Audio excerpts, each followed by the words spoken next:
memukul seorang gadis perempuan lemas tak berdaya ke UGD Rumah Sakit Unima.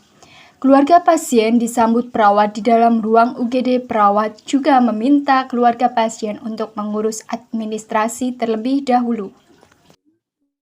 Permisi Ibu, ada yang bisa saya bantu? Kenapa ya ini?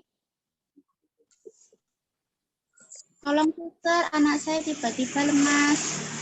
Oh, baik Ibu. Saya antarkan ke bed terlebih dahulu ya Bu, untuk anaknya. Pelan-pelan Ibu. Saya bantu untuk tangannya di pundak saya ya Ibu. Saya bantu untuk berjalan. Mari Ibu, pelan-pelan ya. Kalau boleh tahu nama anaknya siapa ya Ibu? Mawar, Sus. Baik Nyonya Mawar. Nyonya Mawar usia berapa ya? 26 tahun. Baik Ibu, terlebih dahulu silakan Ibu untuk mengurus administrasi ya Bu ya, bagian administrasi. Nanti saya akan panggilkan dokter terlebih dahulu untuk mengecek keadaan pasien atau keadaan anak Ibu. Ibu bisa mengurus terlebih dahulu ke administrasi. Saya bantu Ibu. Baik, Sus. Assalamualaikum Ibu, saya perawat Indah yang bertugas pada shift pagi hari ini ya Ibu ya. Di sini saya akan melakukan pemeriksaan fisik kepada Nyonya Mawar, di mana saya membutuhkan waktu kurang lebih selama 15-20 menit. Sebelumnya, apakah ada yang ingin ditanyakan Ibu?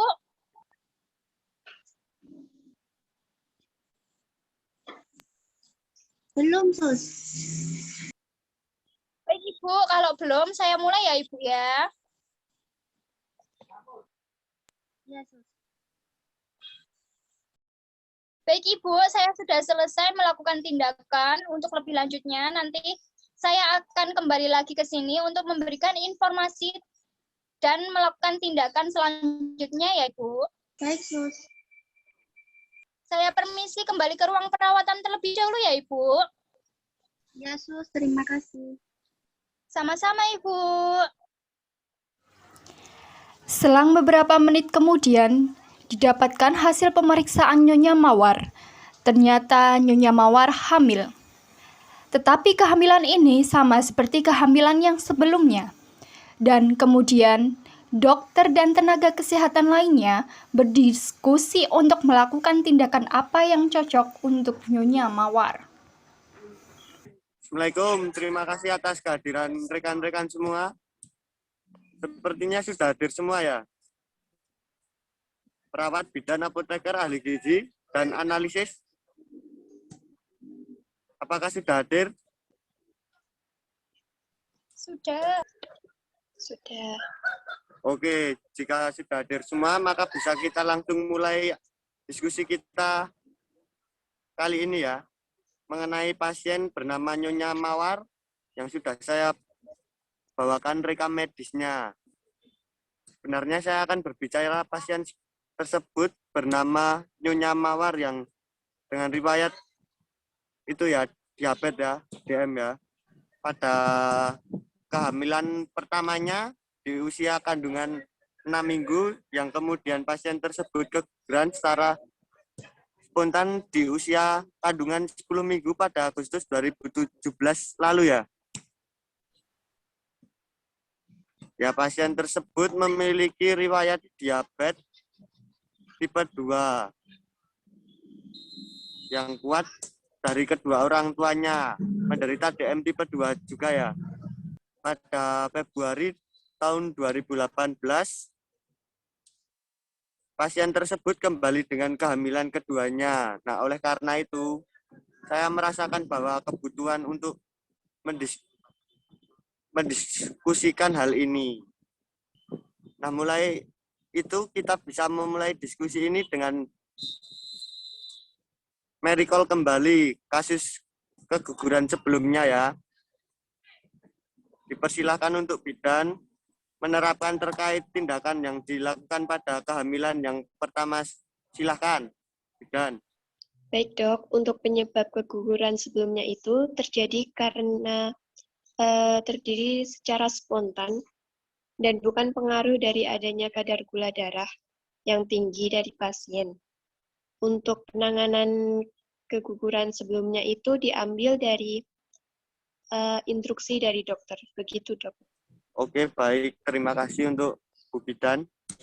Selanjutnya kita beralih untuk membahas tentang tindakan perawat yang dilakukan kemudian pengobatan.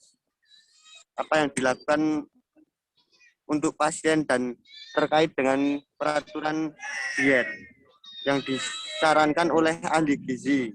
Ya, untuk itu dipersilahkan kepada perawat ahli gizi dan apoteker untuk menerapkan penjelasannya. Silakan. Baik dokter, terima kasih atas waktu yang diberikannya kepada ahli gizi. Saya ahli gizi. Jadi begini dok, mengenai intervensi diet pasien ini berdasarkan BMI dan kondisi diabetes gestasional pada pasien nyonya mawar tersebut memiliki BMI 23 dok. Nah, jadi pasien ini tidak underweight maupun overweight, namun masih dalam batas normal dan untuk memberikan intervensi untuk menurunkan berat badannya dengan menggunakan atau mengatur jadwal makanan, yaitu dengan makan 6 kali sehari untuk makanan berat, porsinya itu kecil, makan berarti ini masih diselingi oleh cemilan. Jadi porsi 6 kali sehari itu makanan besar dan diselingi oleh cemilan, dok. Selain itu, pasien juga harus memperhatikan jumlah atau asupan makanan harus sesuai dengan kebutuhan kalori yang dianjurkan untuk pasien, dok. Seperti itu. Demikian dari laporan dari ahli gizi ya, dok. Terima kasih untuk kesempatan tindakan awal yang kita berikan bagi Nyonya Mawar ini saat usia kehamilan 6 minggu. Dan sudah didiagnosa DM gestional itu kita memberikan metformin dan gliburid, dok, itu sebagai terapi lini pertama, yaitu kita memberikan metformin 500 mg 1 kali sehari, dikonsumsi bersamaan saat makan, dan gliguridnya 2,5 mg 1 kali sehari, 1 jam sebelum makan. Begitu, dok. Baik, dok, untuk perawat, di mana sudah dilakukan tindakan pertama kali pada pasien atau nyonya mawar tersebut datang, yaitu tindakannya pengukuran tekanan darah pada pasien nyonya mawar tersebut, dan hasilnya normal, dok, yaitu 124/78 mmHg. Dan saya juga sudah memberikan pendampingan kepada pasien atau nyonya mawar tersebut untuk melakukan konsultasi kepada dokter. Begitu, dok. Baik, terima kasih atas pemaparan oleh ahli gizi dan perawat serta apoteker. Dan saya rasa pemaparan dari teman-teman semua sudah cukup untuk membuat kita meningkatkan kembali tentang hal-hal apa saja yang telah kita lakukan kepada pasien kehamilan sebelumnya ya. Ya, langkah awal sudah saya ambil ya. Gestasional kepada kehamilan berikutnya, sehingga kehamilan yang kedua ini pasien telah melakukan tes toleransi glukosa oral untuk kita mendapatkan nilai glukosa, plasma, puasa, serta glukosa 2 jamnya. Nah, di sini sudah ada analis. Dimohon untuk analis menerapkan hasil dari pemeriksaan lab dan bagaimana jika hasil tersebut dimanfaatkan terhadap hasil pemeriksaan di kehamilan sebelumnya. Silakan untuk analis, monggo. Baik, dok, dari hasil pemeriksaan lab yang dihasilkan bahwa nilai glukosa plasma puasa pasien yaitu 108 mg per desiliter. Nilai glukosa postpartumnya 210 mg per desiliter, dan nilai HbA1c-nya 6,6%. Jika merujuk pada pemeriksaan lab, pasien 8 bulan yang lalu diketahui bahwa nilai glukosa plasma puasa pasien yaitu 106 mg per desiliter. dan nilai glukosa postpartumnya yaitu 138 mg per desiliter. Hal ini menunjukkan bahwa nilai parameter pasien mengalami peningkatan khususnya yaitu nilai glukosa postpartumnya, Dok. Begitu, Dok. Terima kasih atas pemaparan dari analis. Dari pemaparan tersebut saya dapat mendiagnosa bahwa pasien mengalami DM gestasional pada kehamilan yang kedua. Dan oleh karena itu saya akan meresepkan injeksi insulin kepada pasien yang dapat berupa insulin arspat 2 kali sehari dan atau insulin lispro dengan dosis sekali sehari dan di mana dosis akan ditingkatkan sering bertambahnya usia kehamilan terkait pengobatan dan dosisnya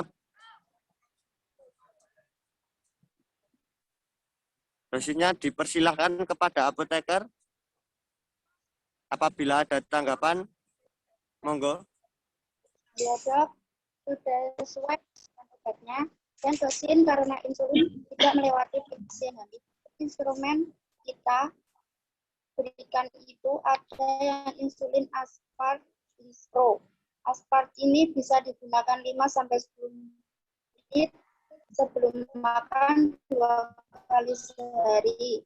Dan insulin lispronya hanya bisa digunakan 10-15 menit sebelum makan sekali sehari. Nah, kedua insulin ini termasuk analog kerja cepat karena memiliki risiko hipoglikemia lebih rendah dan dapat mengontrol glukosa darah yang lebih baik dari tubuh pasien sehingga untuk memberikan injeksi insulin ini sudah tepat, Dok. Terima kasih. Terima kasih monitoring dan evaluasi bisa dipaparkan apoteker, silahkan. Iya, Dok. Monitoringnya ini pasien diminta untuk glukosa darahnya 4 kali sehari, glukosa puasa saat bangun di atas 1 atau 2 jam setelah makan. Setelah digital pertamanya, target glikemik pada pasien DM ini yaitu menjaga glukosa puasanya 90-95 mg per dl, untuk glukosa darahnya 1 jam setelah makan 140 mg per dl, dan 2 jam setelah makannya 120 mg per dl. Nilai pengukuran ini memang lebih ketat untuk DM daripada pasien diabetes yang tidak hamil, Dok. Nah, untuk pemantauan bagi pasien ini, kita 4 minggu sekali hingga kehamilan minggu ke-28. Kemudian 2 minggu sekali sampai minggu ke-32 kehamilan, kemudian seminggu sekali sampai persalinan dan kunjungan terakhir yaitu pada 60 hingga kurang lebih 7 hari setelah persalinan, Dok. Jumlah persalinan kunjungan ini tergantung pada tanggal pasien memulai menggunakan insulin aspart ini atau kunjungan lain juga bisa dilakukan terkait pemantauan diet pasien. Begitu, Dok. Oke, cukup baik. Terima kasih untuk apoteker. Ya, selanjutnya kita beralih untuk membahas tentang bagaimana kita menjaga keselamatan baik kesehatan fisik maupun mental dari ibu dan anak.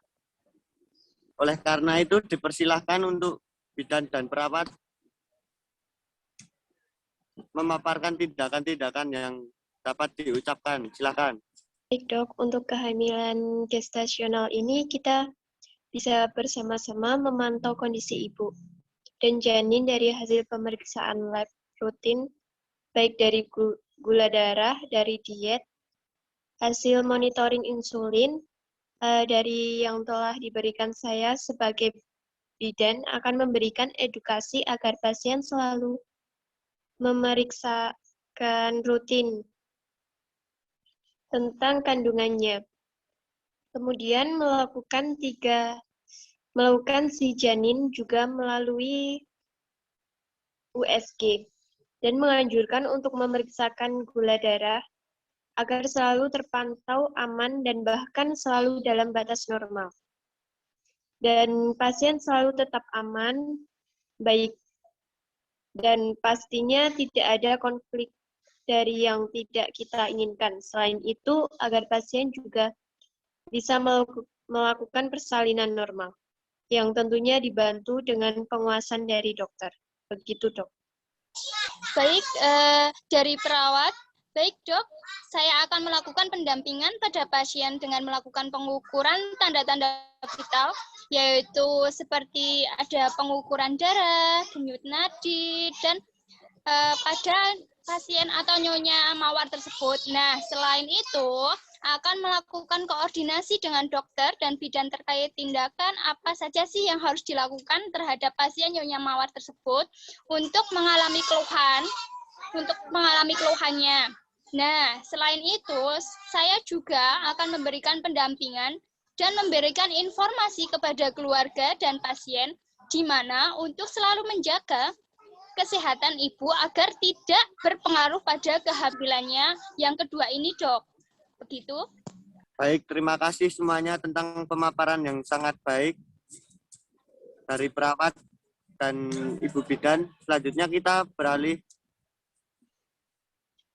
ya teman-teman kepada kebutuhan asupan gizi baik makro maupun mikro yang sangat penting dalam penggunaan kasus kalian ini. Oleh karena itu dipersilakan bagi ahli gizi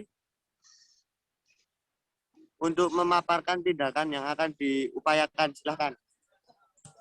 Baik, terima kasih atas waktu yang diberikan kepada saya atau ahli gizi. Berdasarkan yang sebelumnya, Dok, intervensi pertama yang saya berikan adalah mengatur jadwal makanan, di mana pasien makan berat itu hanya terbagi menjadi 6. Di mana jadwalnya yang itu jadwal yang berat. Jadwal yang berat yang dimaksud adalah 6 porsi dengan porsi berat. Di dalam porsi kecil, gizinya lengkap. Dalam 6 jadwal terdapat juga antar jadwal yang diselingi dengan cemilan. Nah, cemilan yang saya sarankan bisa dikonsumsi oleh pasien itu ada biskuit, kemudian ada potongan buah, juga kacang-kacangan. Nah, intervensi keduanya adalah di mana saya menganjurkan kepada pasien atau nyonya mawar tersebut untuk memperhatikan jenis makanannya bisa mengganti nasi putih menjadi nasi merah untuk mengurangi kadar gula darahnya. Nah, selain itu, dengan mengkonsumsi roti gandum bisa dikonsumsi juga sereal.